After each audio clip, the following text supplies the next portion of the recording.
This is the Amp Hour Podcast. Released March 29th, 2020. Episode 486. Medical kits, they're the future.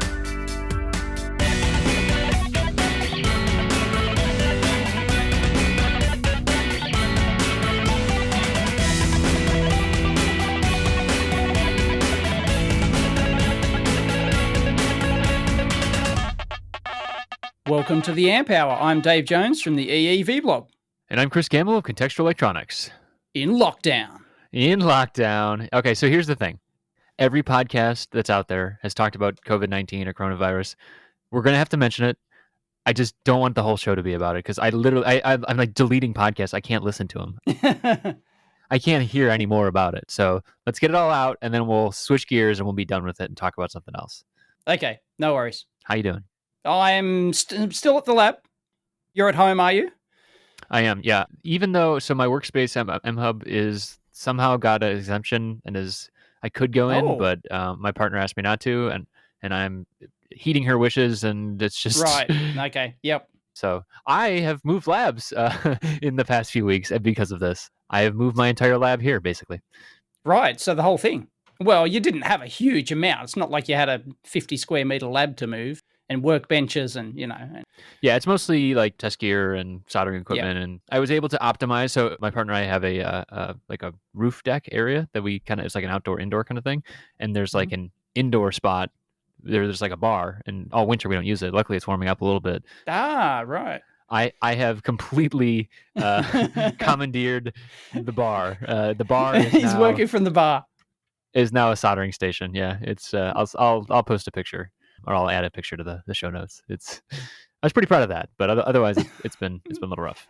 Yep. How about you? I mean, you got kiddos at home. A lot of people I'm sure have kiddos at home. Yeah, they've been home this week, and it's just I lost track of days. I didn't know today was recording day, which is not the first time that's happened, but it's just sure.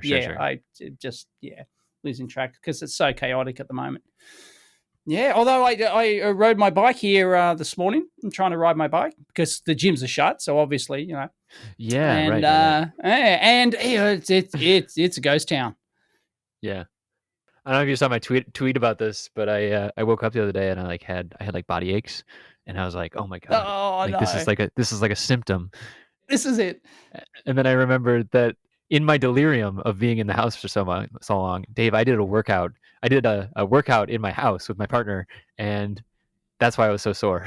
It wasn't any symptom at all. It was a symptom of my being out of shape. Well, okay, keep a lookout for the EEV blog lab workout. I'm going to record a lab workout. Yeah, those transformers, man, they're dense. They'll give you some resistance. A resistance workout. There you go. There it is. The resistance workout. They can give you some reluctance. So I treat every workout, Dave, as reluctantly. Oh, love it. So everything's just shut down and stuff. Although I'm still getting deliveries. The only person I interact with is the DHL guy. Although one of the manufacturers did come over yesterday, and because they wanted to do an instrument swap. I've got an old one, and they wanted to, well, not an instrument, a board, a test board, and they wanted to swap it for some reason. So it's like, yeah, here you go, thanks, bye. Yeah, do not stick around. You're not invited in for tea. That's it. Yeah, normally they'd come in and we'd chat about the test equipment market for like hours, and but no, not going to happen. Well, it's good. You're doing it right. Yeah. I mean, yeah, and like I was thinking about like 2 weeks ago when we were talking, like it was a very different, even from a week ago.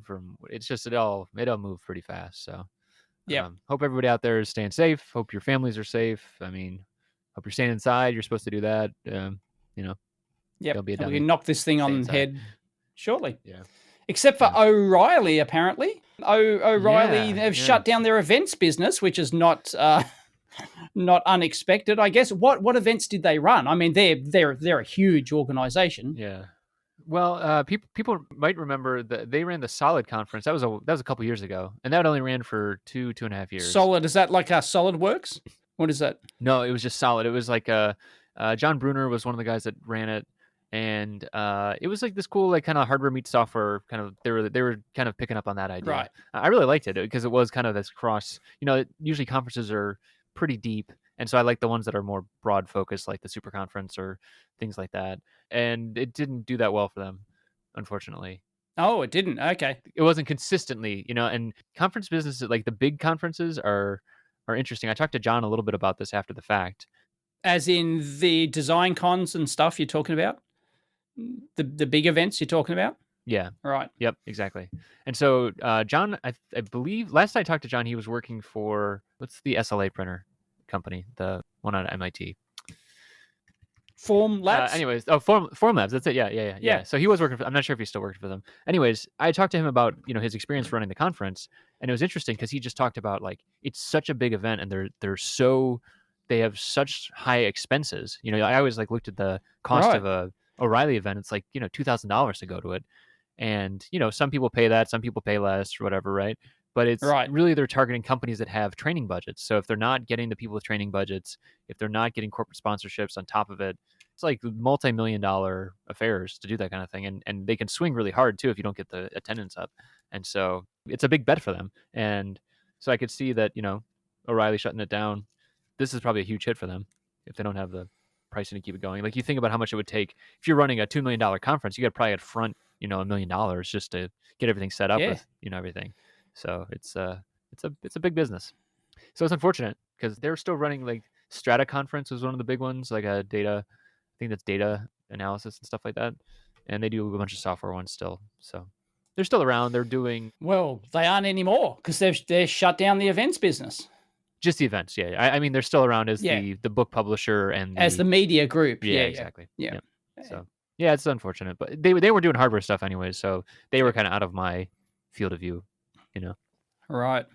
But therein lies opportunity, folks, in all this chaos and mayhem. Yeah. On the other side of this, there is going to be opportunities for those who are perhaps out of work and keen to do something, start a new business, start a new direction. There'll be opportunities galore, I can assure you. Yeah, I think you're right. So get your thinking caps on and have a look at things that have shut down because they will pick up again.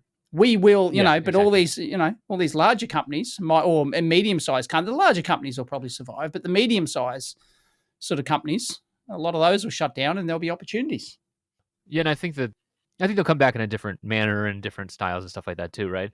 I think that for sure on the conference side of things, I've been targeting personally like smaller conferences anyways, just because I think that you get to talk to more of the people there. It's more personal. Mm-hmm. But I think that's going to be more of a, maybe not a trend, but that's something that I always look for anyways. And there's probably the opportunity you're talking about, I think will probably pop up as like people are dipping a toe back into it. Companies might still be scared of it, but individuals might be able to run smaller conferences and, bootstrap their way up. Yeah. And I'm not just talking about conferences, of course. I'm talking about all aspects of the industry. Sure. Every little niche that, Yeah. And we talked about it last time, 2 weeks ago. And like, there are a lot of conferences that are going virtual, and I'm not a huge fan. No. It's been proven over the years that engineers despise online webinars, right?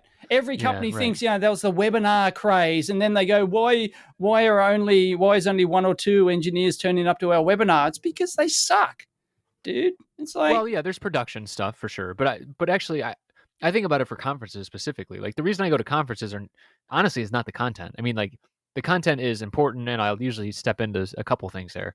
But the reason I go, and it's not every engineer, you're not going to be surprised by this, is the people, right? I want to meet people. Yeah, and this is specifically now. It's like the virtual conferences are like, okay, well, we're going to stream this one person giving a talk, and it's like I could have watched that on video.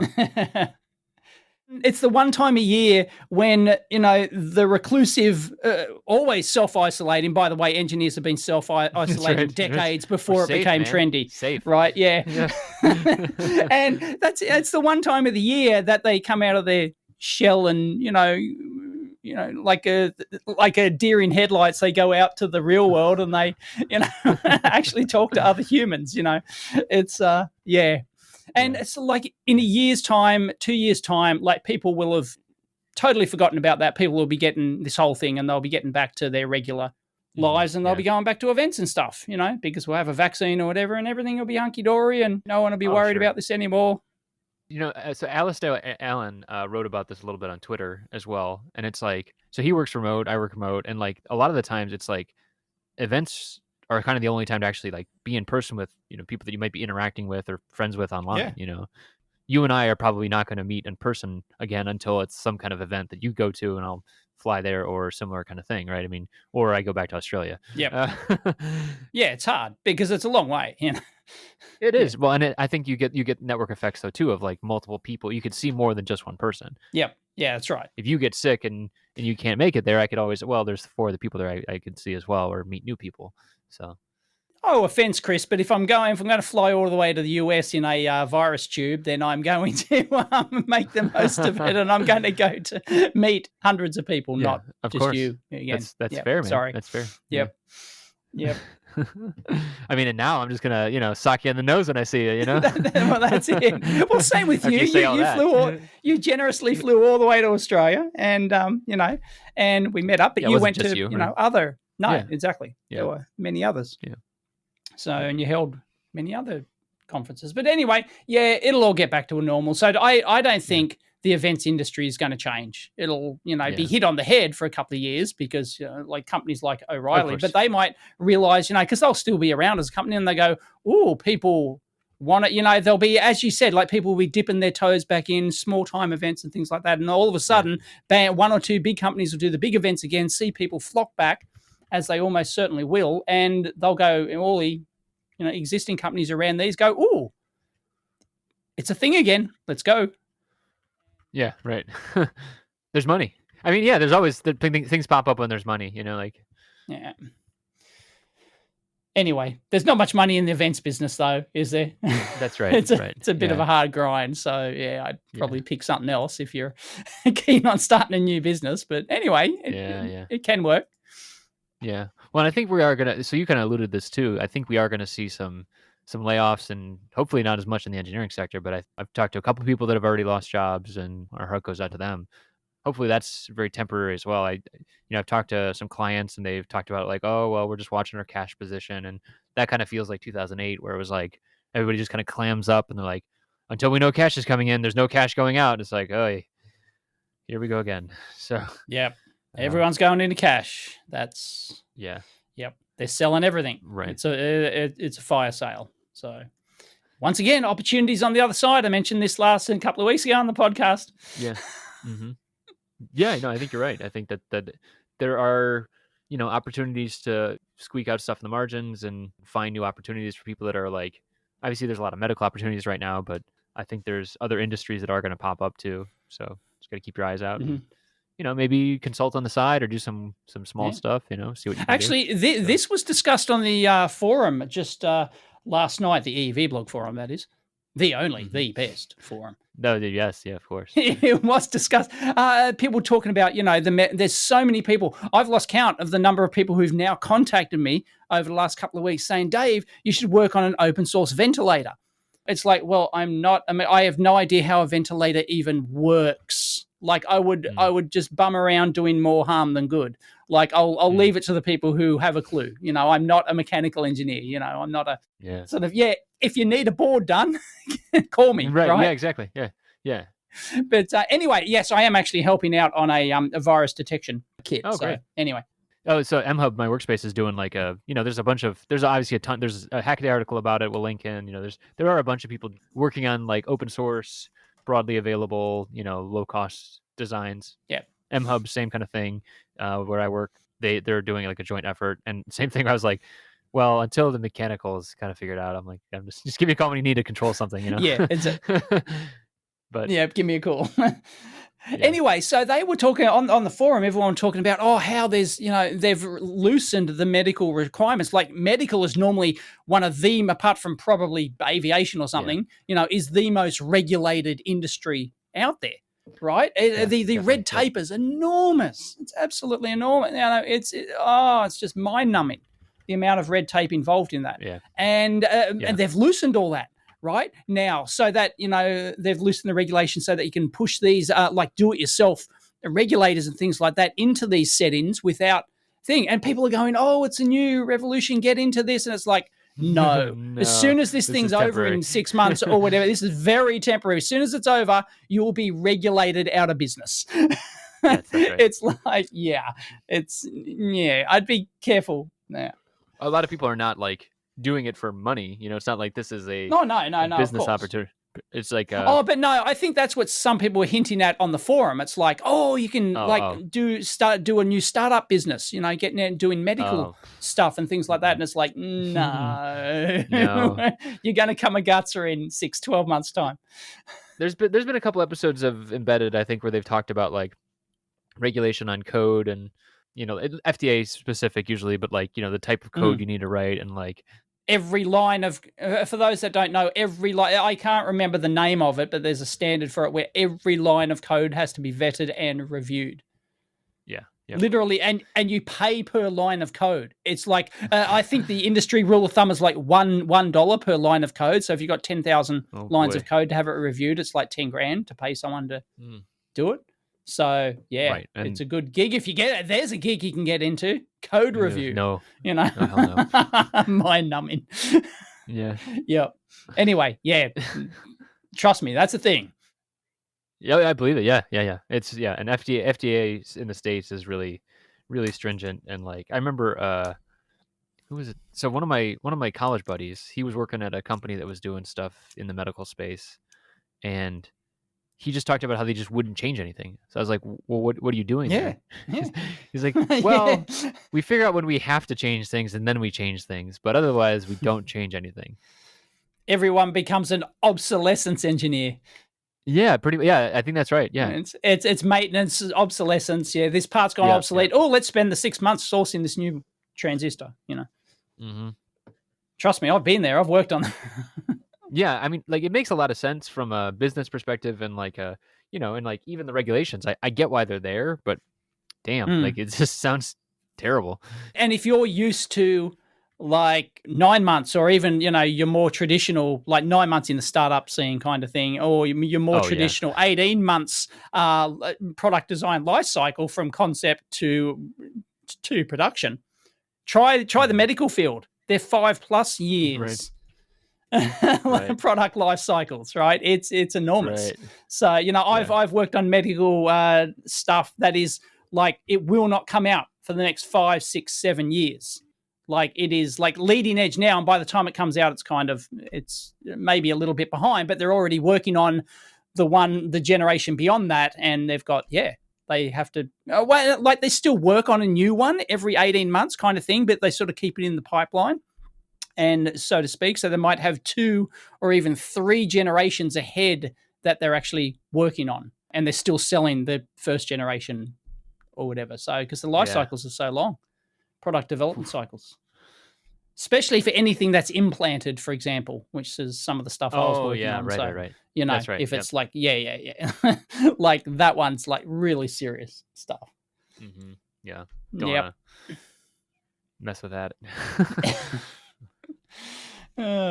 But no, you can get it from, you know, Joe Blogg's startup around the corner. You know, you can get your new implantable heart pacemaker. You know, go for it. If it's 3D printed case and it's actually DIY. You got to actually like right. You got to solder it yourself. Sell it as a kit. You know, right? Yeah. Medical kits. That's the future. Hey. Here's another weird thing I've noticed this week. There is currently a shredder truck out the front, as in one like a big, you know, truck with a big shredding machine at the back that comes around and shreds your stuff on site, kind of thing. You know, shred your paper or your secure documents and stuff like that. That's the 4th one I've seen this week from my window. Someone's getting audited. There's a lot of different companies. So I think there's multiple companies either going out of business or like going into lockdown mode and they want to shred all their secret documents or something. But yeah, it's the 4th different shredder truck I've seen this week. Like also tax season, you know. It's tax season here at least. Tax season, I said. Oh, tax season. Sorry. Yeah. These audio codecs are a bit dodgy sometimes. We can't, you know. Yeah. Syllables don't. The odd syllable gets dropped. Tax season. No, it's not tax season here. Okay, all right. So you guys have tax twice a year, right? Is that the thing? Like at the end of no, One time a year. you have a calendar you have a calendar tax year, don't you? That's right. Yep. Which finishes at December. Yeah. That's the personal and some corporations. Okay. So right. then Okay. other corporations have different tax windows and stuff like that, and then there's a delayed one as well. So and actually this year it's actually coming up in about 25 days is the deadline, but it got extended 3 months. So okay. less of a Yeah. As problem you. for, I got my yeah, first yeah. stimulus yesterday. I got my first government stimulus. Congratulations, me! I got $35. It's I had no idea. It was like apparently because I do a lot of foreign exchange trading, right? I'm buying goods, shipping goods overseas and stuff, right? So I've got to buy it in US dollars. So I've got to exchange currency all the time, huge amounts. Oh yeah. To buy large amounts of stock, and so I use a foreign currency exchange service, and I got a business account with them and everything else. And they just sent me an email back last night saying, "Hey, here's your $35 back. There's like 15% off or something. The government's giving 15% off transaction fees for international for foreign exchange transactions. So, yay." I guess it's going to be bigger in the US. It's going to be bigger in the US, but yeah, you guys are going to get. Although the big businesses get the most of the 6 trillion. Yeah, it's currently 8 trillion more. total. Yeah, because they've already spent 2 trillion. So there's another 6 coming. So get a slice of that pie, folks, because it's your pie anyway. You're paying for it. This pie tastes familiar. It's my own money. Yay! I think I had this pie in my wallet earlier today. Or it's coming from all the other tax plebs out there. That's tasty. Oh, goodness. Anyway. Yeah. Suckers who pay tax. Yeah. all the big wigs are laughing from their tax havens. Oh, boy. Anyway. Yeah. Let's not go there.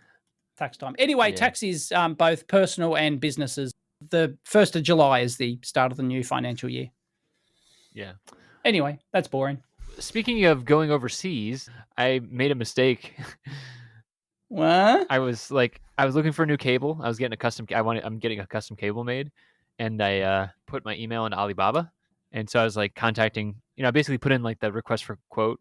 I was actually contacting a specific vendor, and then I put in a request for quote. And I woke up this morning, and I had like 6 emails and like a meeting scheduled, and I was like, what just happened here? And it was like outside of any of the, it's supposed to be like on the Alibaba on the platform and stuff. Oh, so you did like a public request instead of a private quote request or something like that? How does that work?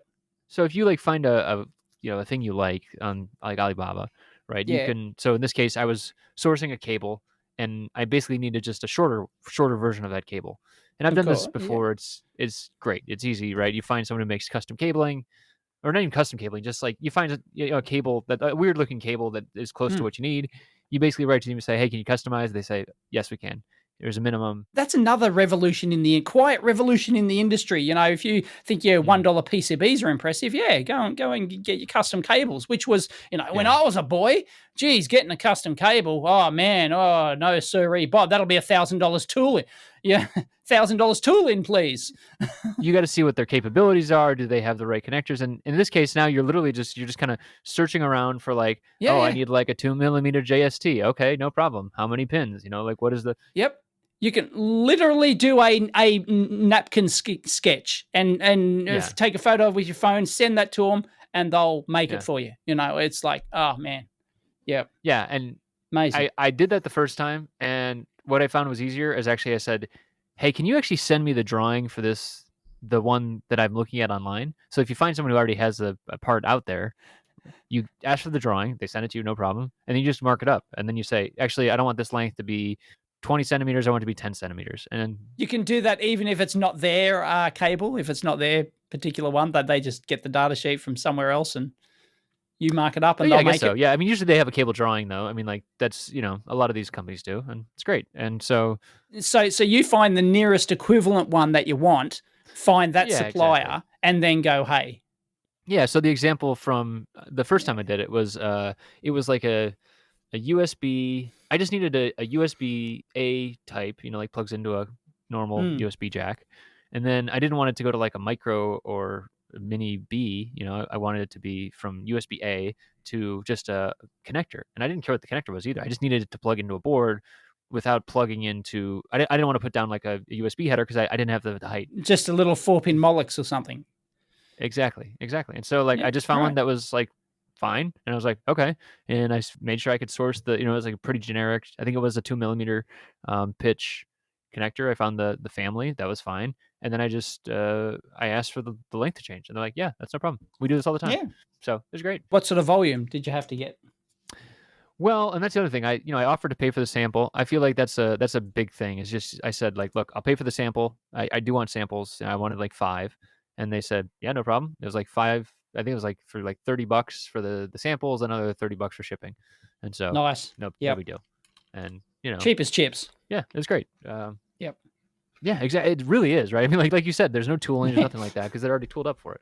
So it was great. Brilliant. But the problem this time is, so what you can do on Alibaba as well is you can basically say, well, I just submitted this quote or this, request for this type of, usually because you're searching for a product type, right? In this case, we'll just use the USB example again. They like, hey, Chris was looking for a USB cable that's like this. And then after you submit the thing, after you submit the request to the people who actually make it, they say, do you want to RFQ it, right? And basically then it goes out to the broader world. And RFQ is request for quote, folks, for those who don't know. Yeah, that's good. Industry speak. We have to explain our acronyms. That was one of the things from our feedback, is that, we have to explain stuff. Yep. And and so you get a request for quote. And then in that case, it's basically, it's kind of like an open market then. And people look at it and they can offer you services, but then they also find your email all over the internet. Yep. And email you. Yeah. So yeah. That's the downside. Custom stuff, it's a lot easier, like you said. No, it's great. You can get custom almost everything these days, so it's incredible. Yeah, it's a revolution, folks. I'll probably release this before this podcast goes out, but I had shown you this, the custom like LED neon. I think I showed you that. Oh yes, right. Oh, that was ages ago. Of the Contextual Electronics logo. I know. Yeah, I literally just plugged it in. For the first time. Oh, so right. I've got that. Finally. You were amazed by that they just did. Oh, look, we'll do a custom thing for you, and yeah. I mean, literally, I sent them an SVG, and they're like, yeah, they're great. Yeah. They're great. Yeah, you just send an SVG, and they're like, what color? Okay, and then it's done. It was just like $180 shipped, I think, or something like that. For effectively like a custom neon sign around here would probably be a couple $1,000s. So sweet. I'm gonna have to get one.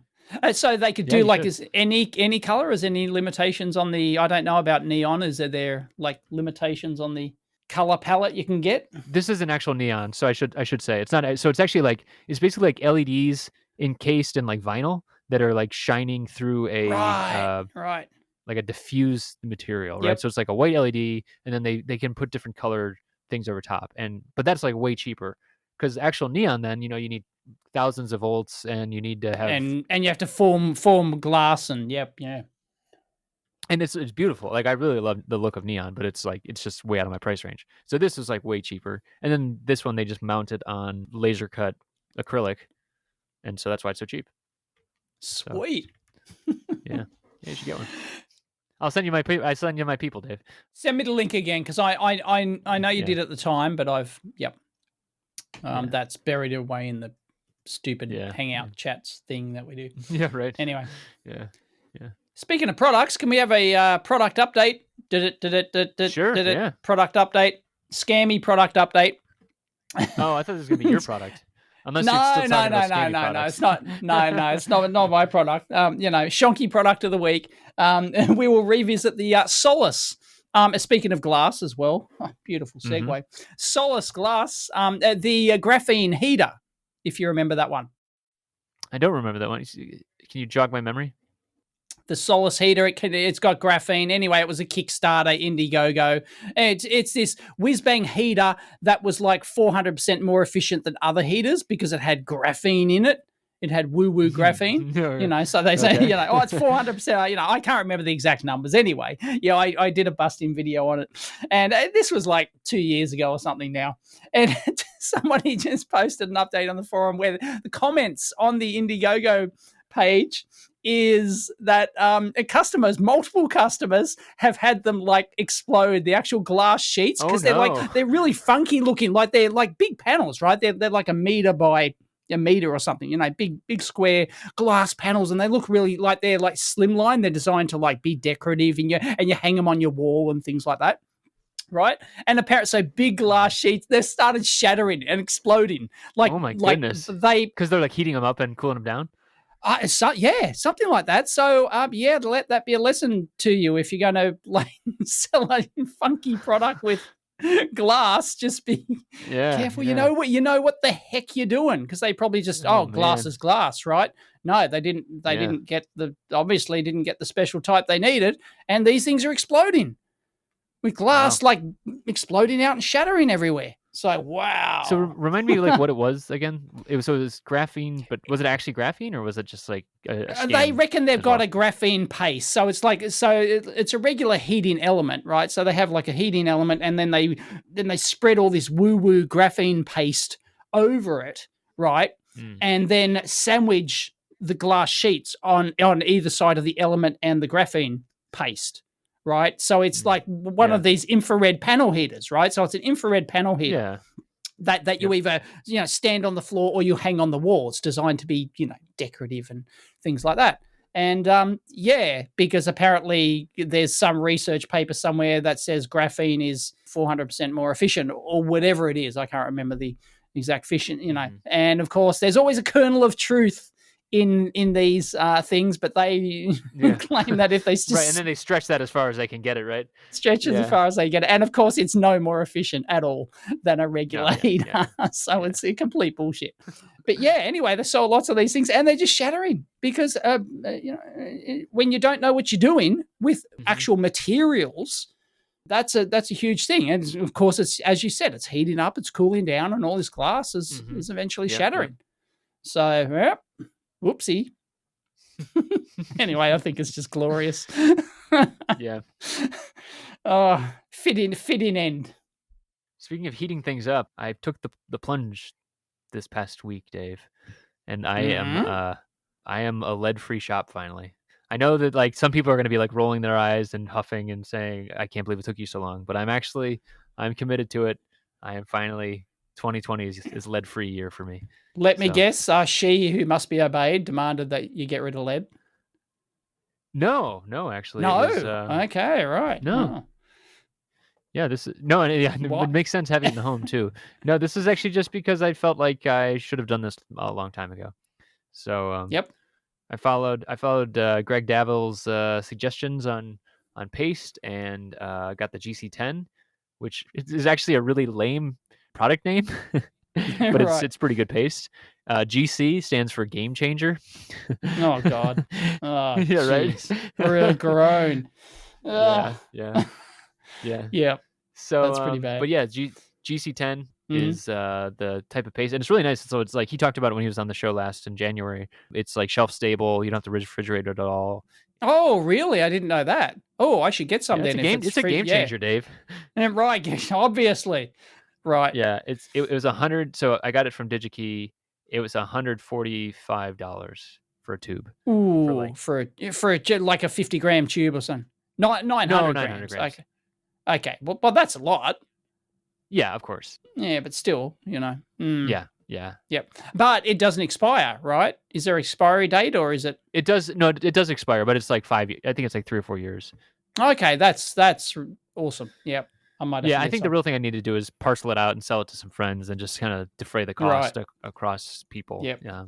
I just don't use it enough, so I've got some in the fridge, but it's probably expired by now. Every time I go to use it, like it's just expired. It's like, oh God. Yeah, you can use expired paste. It's not like, but it becomes less and less effective. So right. And I was in a bad spot for a lot of that stuff.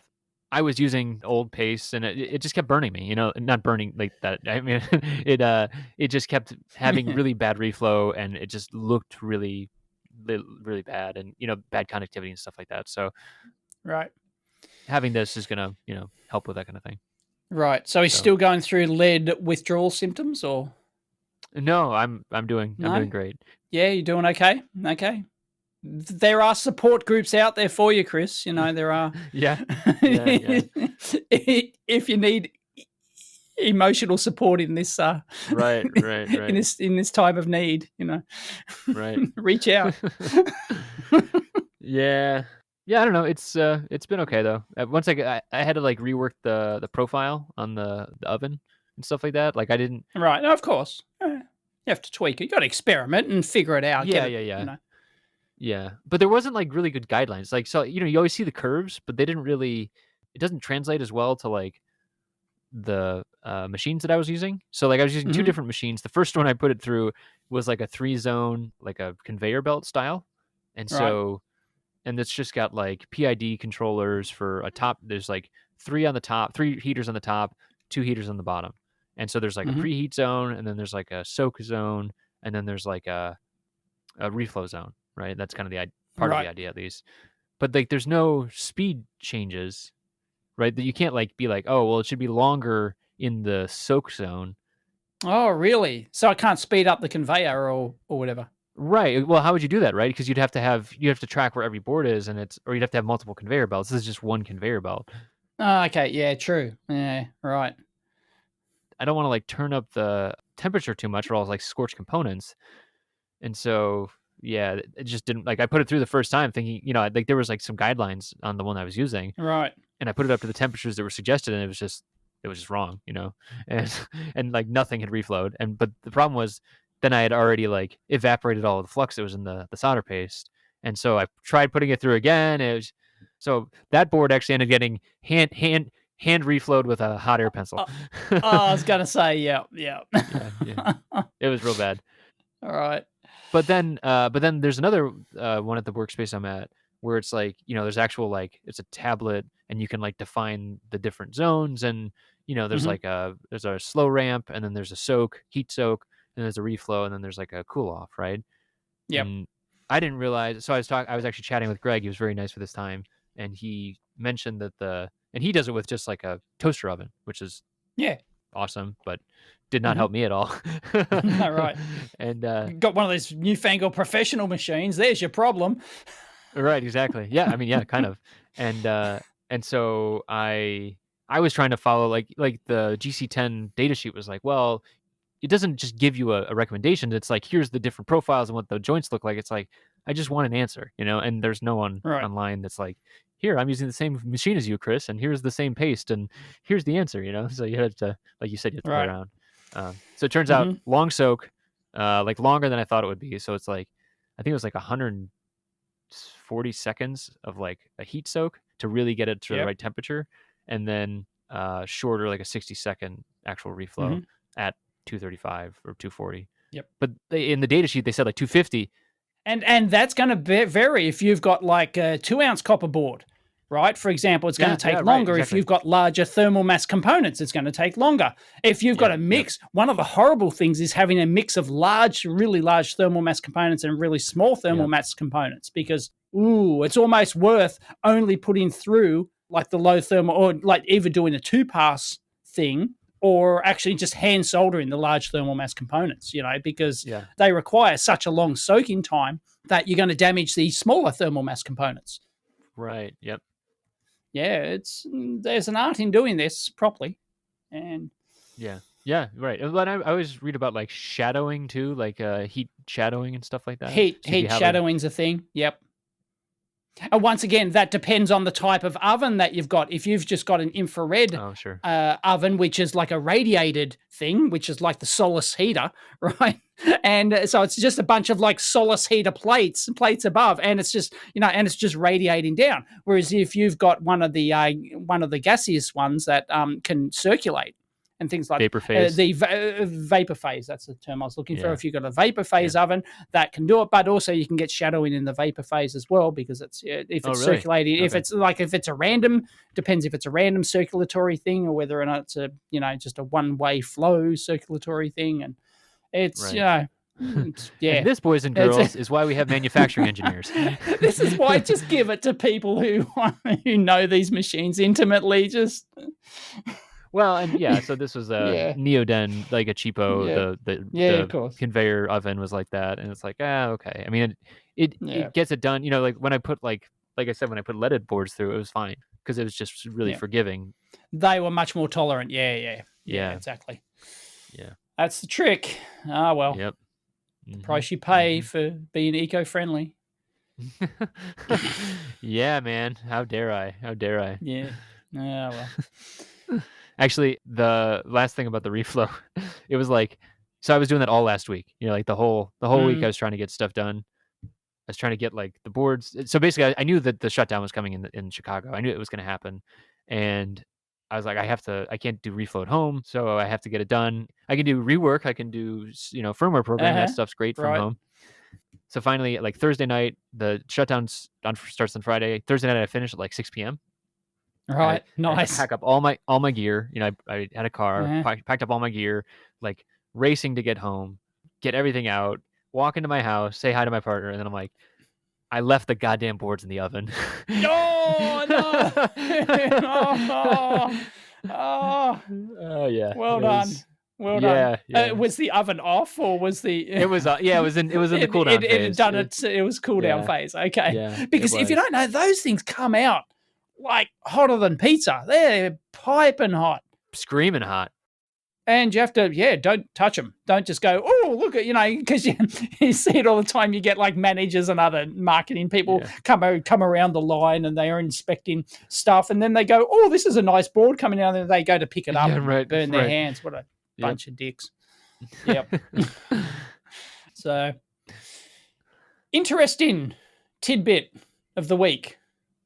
Okay. New segment. Yeah. Whatever.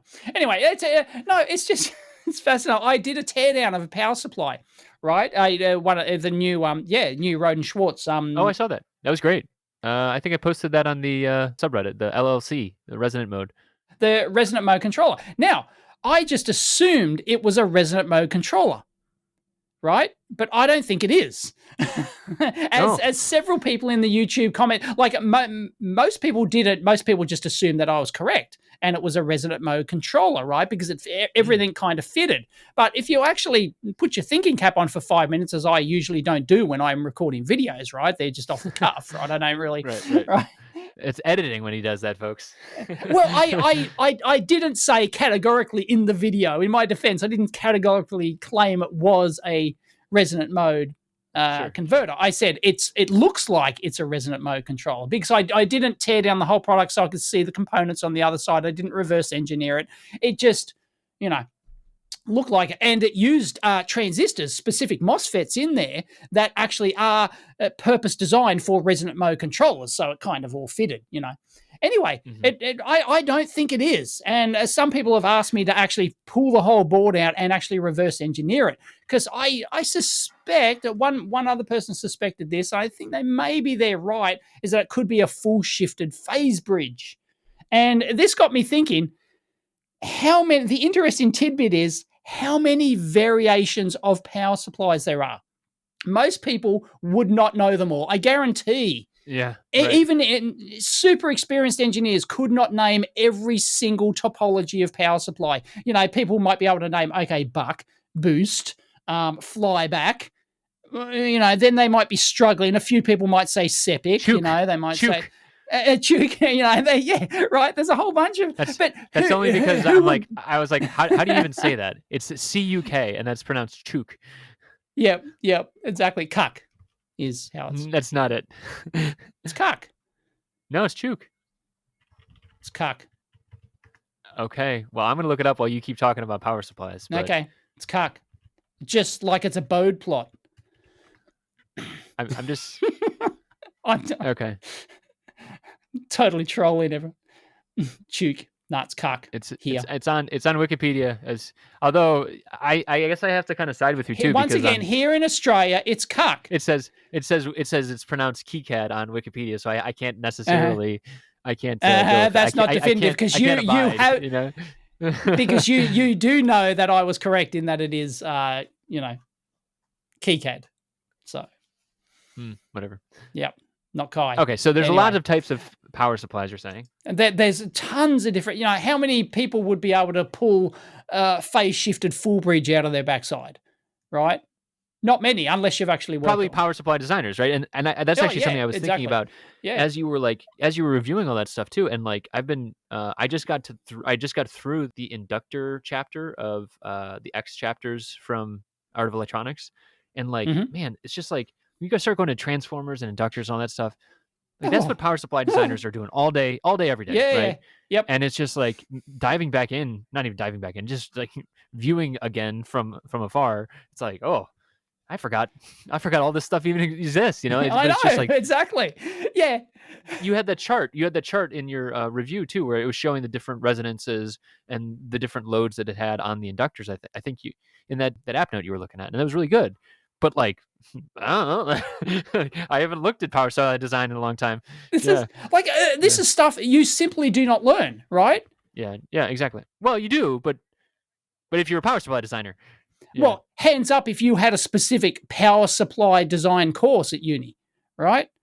Nobody, right? Crickets, right? Yeah, you might learn buck and boost and a couple of, topologies or something like that, maybe, if you're lucky. Yeah. Right? Yeah. I know courses where you don't learn any of that.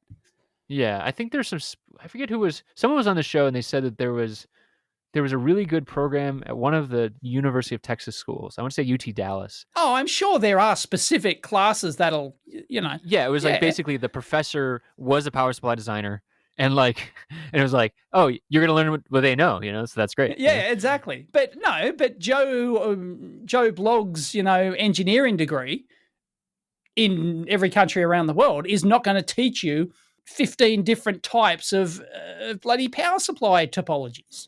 They just, there's so much other crap to learn. It's like, why are they even going to bother with that? You're lucky if they teach you what buck and boost is. Right, exactly. You might get it in an ancillary way, oh, by the way, this is, how it, you might get it as an example in a magnetics, you learn in magnetics and you might get that as an example thing or something like that. But maybe, it's not like, it's not like engineers are going to do power supply design courses. Right. There's a Burr Brown power supply design course. Burr Brown. Rip. Yeah, I know. RIP. Yep. But they actually still call it. I think they still call it the Burr Brown Power Supply Design course. And I got to go to that. I think I've talked about it on the show before, but they still do actual seminars based on the old, the design books and stuff like that. Yep. And I went to Walter Jung's course. He's one of the gurus. Was it Analog Devices? Yep. Yep, that's right. Yep. So yeah, that was great. I've still got the notes from that. Still got the book notes. Yep. I don't know if you can get those online or not, but yeah, that was absolutely terrific. So yeah. Yep. Speaking of Analog Devices, there is a new Analog Dialogue, one of our favorites here. This is an interesting app note from Bruce Hemp, the contactless fluid level measurement using a reflectometer chip. And this is something we actually talked to Akiba about from Freak Labs. I don't know how many years ago now. So I think it was 2016 actually. And so I'll link that show in. But basically, he was doing measurement for like a UN project, I think it was, where like they were making sure they weren't dumping sewage in Egypt, and so they actually like measured the trucks and stuff like that. But this is basically a way to measure. This is a similar kind of application, at least. How do you measure the fluid level, the height of fluid? And basically, this is doing that using one of their chips. And it's pretty cool. It's basically you impedance match using a transformer, and then I think you drive like a single pulse through it, and then that kind of bounces back based on the height of the tank, kind of thing. So it's a time of flight thing? Not 100% sure. Right. But it's in the app note, so. All right. Yeah. Link it in down below. Yeah, we'll link it in. Yep. Yeah. Even though there is no down below in a podcast, because people just typically have their podcast automatically fed to on our link page, on our wonderful links page. So yeah. So do we still have the app? Do we still have the Amp Hour app? Is that still a thing? Oh, that's a great question. That was actually done by the. It was automatically. We didn't pay to have it done. Yeah, it was like you sign up for our Libsyn thing, and we automatically got an app or something, didn't we? Yeah. So I think you had to pay like 99 cents for whoever was making that app, but it was Right. really just a way to listen to the amp. I mean, it was like any podcast app was probably better than that was. So Right. Yeah. It was a bit gimmicky, I think. yeah, probably better to just go with the just a podcast app. People who are already listening, they don't need advice. They already got here. So unless you're listening on the web, in which case there are podcast apps. Look in your phone, iPhones, Android, whatever. I use Podcast Addict these days. I like that. It's for Android. Right. It's pretty good. Cool. Yeah. So we were talking about learning a little bit as well. Are you doing any learning in your lockdown days? Are you not learning as such? I'm going to do some experimenting again. I'm going to revisit my alkaline battery test. Oh, cool. My alkaline leakage test, because if you don't know, last time I did this long-term experiment, 9 months, tested all these different brands of alkaline batteries to see if I could get any of them to leak. And of course, the result was null. It was a null result. Fluid leaking, right? You're not fluid leaking. Yes. Okay. It's actually potassium hydroxide that leaks from the battery, and then that mixes with carbon dioxide in the air to form all that horrible crystalline. Yeah, right. The crustiness. The crusty white crystalline structure. So so I've got another bunch of batteries here, and I thought, because last time I put too heavy a load on there. I put a 47 ohm resistor on there, and apparently that just like drained them too quickly, and they didn't have time to build up enough pressure inside over a long enough time period for them to force out the potassium hydroxide through the negative end seal, which is where it gives. If you wonder why batteries always leak at the negative end, it's because that's where the rubber seal is. That's where the rubber or plastic seal is, and that's where the pressure leaks out. What is the actual like physical mechanism that's happening? So it's from a high load or a low load? It's from a low load. Once it gets towards the end of charge, so once it's lost most of its charge, that's when you get slow leakage. That's when pressure starts to build up in the battery. Apparently, this is from what I can gather. There's not a huge amount of research out there, but from what I can gather, it's. Well, there probably is like inside of Energizer, and like not publicly available. Like how to make your batteries leak. It's not. Yeah, it's once again. You've got to be a chemistry expert. Not only a chemistry expert, you've got to be a battery manufacturing, electrochemistry, electrochemistry research scientist or something. So there's probably only a handful of people in the world who really know about this stuff, and.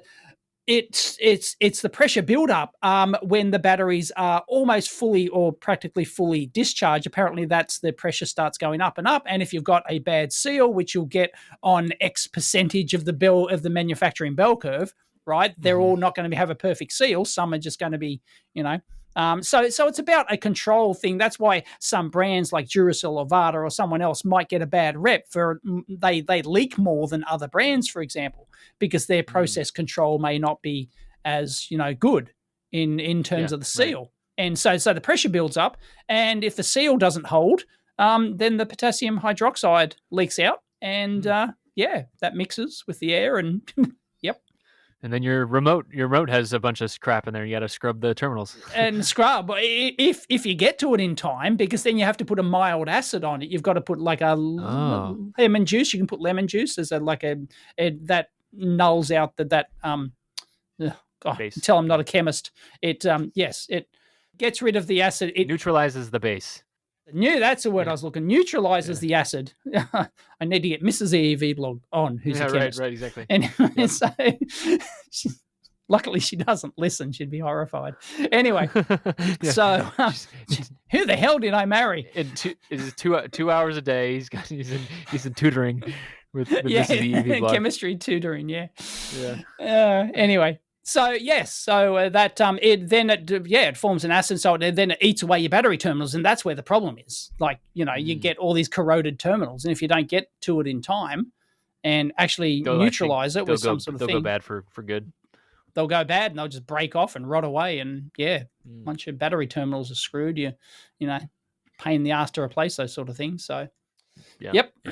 Anyway, so I'm going to do another test where I'm going to basically, I might do like several different ones because I don't know precisely which is the best method for maximizing my chances of getting leakage. It's not like I can guarantee and make something leak, right? It's sheer statistics of, can I actually get one to leak? And it's like, I don't know. I might get a null result again. So I'll tell you in 6 months' time whether or not it works. So I might get like several. I might discharge one to like 90%. And I might have like 4 different types, discharge 1 to 90% and then just leave it at 90% with no load at all. Then I might discharge 1 to 100%. But then again, what does 100% mean?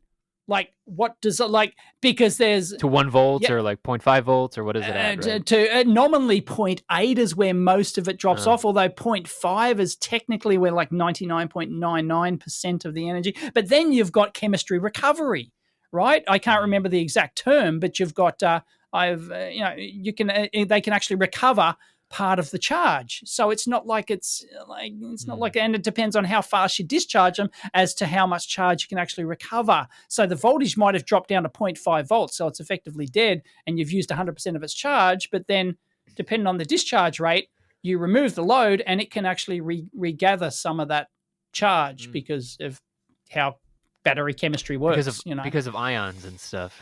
All that magic woo-woo. Yep. Right. Well, that's actually real. That's real. That's real science. That's not woo-woo. Woo-woo is like that. No, exactly. Thingy. I know. When I say woo-woo in regards to engineering, it's usually something that I don't understand. So it's got woo-woo. It's like it. So RF woo-woo. Yeah. Yeah. That's it. So yeah. Anyway, so I might do like 4 different types, and then each brand. So I've got like 12, 15 different brands or something. And then I might do like 4 of each in 4 different configurations. And oh God. And then I just leave it for 6 months. The world's most boring experiment. I would think it'd be better to like fast discharge a bunch of them because it all happens at the end though. Right? Oh no, no. That's right. I'm definitely going to do either 90% or 100% discharge first. All right. So you are okay. That's a given. Because I was just thinking like having like a current source or like a current load, and just draw it down so that it's consistent and a high draw, and then when it gets to the point, 1 volt or 0.8 volts or whatever it is. Yep. Then that's what I plan on doing. Yep. Got it. You should also, if you do it, you should set up a time lapse too. No. So that you could see it. Why not? I could, but it's like 1 photo every day kind of, time. Yeah, totally. Yeah, no, I thought about that, but I'm always moving shit around, and it's like, will it hold up for will the time lapse hold up for 6 months? Will the thing bloody crash or something? I don't know. Again, I don't even know if I've got a timer long enough to do that. Right? I've got, those little GoPro-y clone type cameras. They do have time lapse functions. I do have those. Yeah. But yeah, it's like, and then imagine if you left it there, and if you didn't set it up right, imagine coming back in 6 months and go, oh, damn. I mean, you could just watch it too. You could just, take a picture every day. Yeah, maybe. Yeah. So yeah, you could just leave a camera every there and then just power it up and manually press the shutter and take a photo. But but the problem is I've got so many of them, right? I got like there's so many. Like how do I figured they'd all be like in one spot. I thought they would. Well, I was going to set. Well, before I separated them all into separate boxes, so I had an individual box for each one, sort of like with a seal, so that it simulated being inside a product. Because I thought like there may be some when the gas vents, it might build up inside the product or something, and I don't know. Yeah. So yeah, you can tell I got no clue. I've watched your videos on alkaline stuff in the past, and I really don't know much about them other than my use as a consumer. I don't really know. Yeah, same. Yep. So it's interesting to see like how, and I think Jack Gansel's done some drawdown. Like he did some like charting of stuff, at least I think, of voltages and stuff like that. So anyway, I am determined to eventually get one of these bastards to leak. So yeah, you can do it, man. I believe in you. I can do it. It might take me 5 years, but God damn it, like I'm watching paint dry, but in just watching battery fluid dry, crystallize. Anyway, so that's I might. So I'm going to do that for the rest of today. I'm going to set that up and discharge them. Don't know how long it's going to take to discharge all these batteries. So a lot to do. So I can string them all in series, right? Mm-hmm. But then I've got to set and then I can set a constant current discharge of like 100 milliamps or something. right? So I Yeah. can do that. But then, like, some of them are like they're not all the same capacity, right? So then some of them might actually reverse charge, and so I'd have to monitor the Yeah. cell voltage on each one. It's not like I can go, okay, I got 12 in series or 10 in series, and then 10 times 0.8. So I cut it off when it reaches 8 volts or something. It's like, well, Right, one of the cells right. could have already reversed, right? Yeah. So if you don't know, batteries can actually reverse charge. You can actually get a negative voltage on a battery. Oh, If I they're did not know in that. series inside your product, if you, this is why the manufacturers say don't mix and match. Instructions for your products say don't mix and match. Half dead cells with full dead cells, because if you do that, and I showed this, I demoed this. That's one of the results I did get in my previous video, was that some of the batteries would actually reverse voltage, because what happens is because they got different charge rates. So as you discharge them, the one that was only half full has now got no charge left in it. So the other battery actually starts to reverse charge that already dead battery. So it actually reverse charges it, and you end up with an actual negative voltage on the battery. It's actually quite fascinating. So next time you take old batteries out of a product, actually measure them, and you might find, if you're lucky, that one of them is actually negative. So yeah, it's cool. Right. And no, that doesn't cause leakage doing that. So apparently got it. Changes the chemical process or something. And I don't know. Yep. It's all too hard. I'm just going to suck it and see. It's one of these things that I really don't know what I'm doing. I've done some research, and I know that it mostly happens when at the end of charge, when the pressure builds up. So I'll do a few variations, cross my fingers, and we'll see. But Murphy will get me, guaranteed. Yeah. Yep. Anyway. I saw a tweet earlier this week. People who are in Europe, apparently minimum VAT has changed, and that's not good. So basically, they used to be like you could get something under 22 euro. And you wouldn't pay VAT. Okay, so you could buy your cheap ass boards, and you could from China, and you wouldn't pay VAT. And the processing fees are apparently what really gets you, because like it would be like you'd have a 20 euro thing, but then it'd be like DHL would tack on a 10 euro processing handling charge if they have to charge for VAT. And so I think it's going to move down, but just so people aren't surprised about it, it sucks. I mean, it really sucks. But apparently, maybe write to your legislators too, but that's going to suck for people that are like buying cheap stuff from AliExpress or Alibaba or whatever. So just so people know. Okay. So when did that change happen? Because I had somebody complain about this just this week. I saw this tweet. Yeah, it was on the 19th, so last week.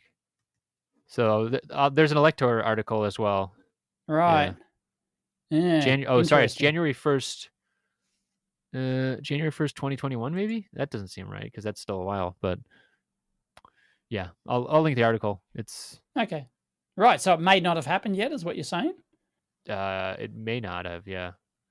In that case, that's our future news of the week. Yeah, right. Also, coronavirus's vaccine. Right. Yes, it's just been announced. Yes. Next year. Chris won a Nobel Prize for something. Oh, right. Really. Yeah. Okay. Yeah. Right. And I finally got my battery leakage results. That's right. Yeah. And the 6 winner is Dave got it. Yeah. Yep. Dave got a Energizer to leak a little bit. Right. So. Oh boy. All right, man. Well, hey, stay safe. Keep your family safe, and to all our listeners, hope you all stay healthy in isolation. Indeed. Thank you very much. All right. Well, talk to you next week. Catch you next time.